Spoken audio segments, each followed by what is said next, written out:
Jo Croissant, bonjour. Bonjour. Votre premier livre s'intitule La femme ou le sacerdoce du cœur. C'est un livre qui a connu un certain succès puisqu'il a été réédité plusieurs fois et été traduit en une vingtaine de langues. Qu'est-ce que vous avez voulu dire aux femmes d'aujourd'hui? J'ai voulu leur dire que c'est merveilleux d'être une femme. C'est-à-dire, j'ai écrit ce livre à un moment où je crois que la femme se cherchait un petit peu dans toutes les directions. Déjà, il y a eu une évolution depuis ce moment-là. Et c'est vrai qu'à ce moment-là, je crois que la femme a fait fausse route. Il y a un certain féminisme qui a fait fausse route en voulant faire la promotion de la femme. Finalement, il a un peu dénigré la féminité. Et les féministes ont choisi les valeurs masculines en fait.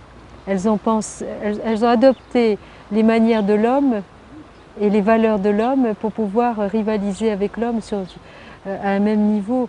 Alors qu'en fait, la question n'est pas du tout à ce niveau-là. C'est une question vraiment d'identité profonde et de différence profonde. Donc ce que j'ai voulu dire, c'est que les femmes ont le droit à la différence.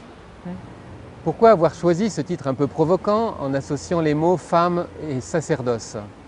À ce moment-là, c'était la grande question de l'ordination des femmes.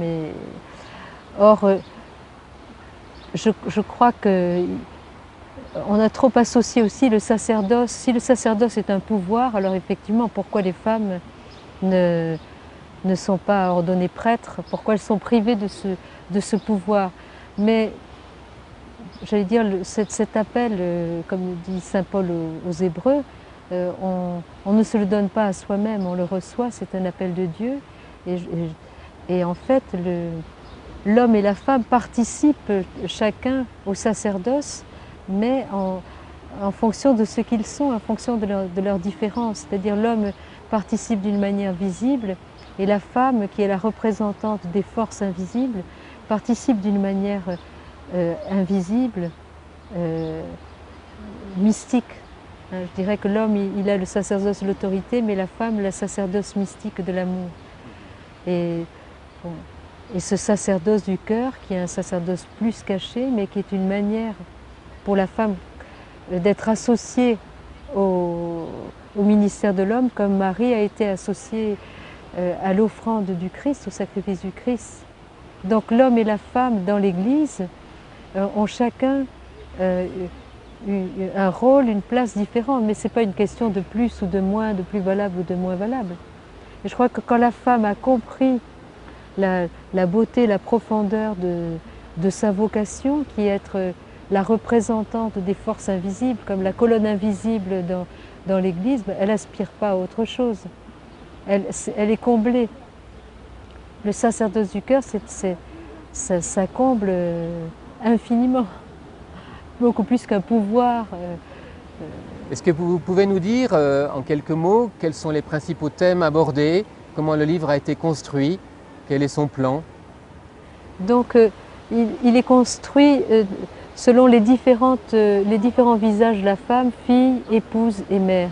Parce que ce sont les différents visages de la femme. Et en fait, la véritable libération de la femme, elle ne se situe pas par rapport à l'homme, elle se situe par rapport à Dieu. Et il faut que la femme se redécouvre son identité sous le regard de Dieu. Qu'elle soit libérée de tous les autres regards en entrant dans le regard du Père pour devenir vraiment ce qu'elle est. J'aime beaucoup une parole de Gertrude von Lefort. Elle dit: quand le lien qui la rattache à Dieu est distendu ou coupé, alors la femme court le risque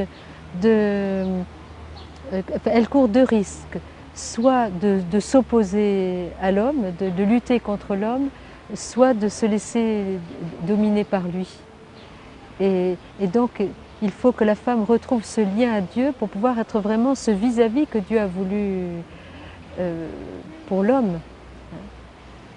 Parce que moi, ce qui me passionne, c'est justement cette relation de l'homme et de la femme. Il me semble que c'est le défi de ce nouveau millénaire, hein, de retrouver cette relation, cette réconciliation pour une collaboration comme Dieu l'a voulu. Merci beaucoup.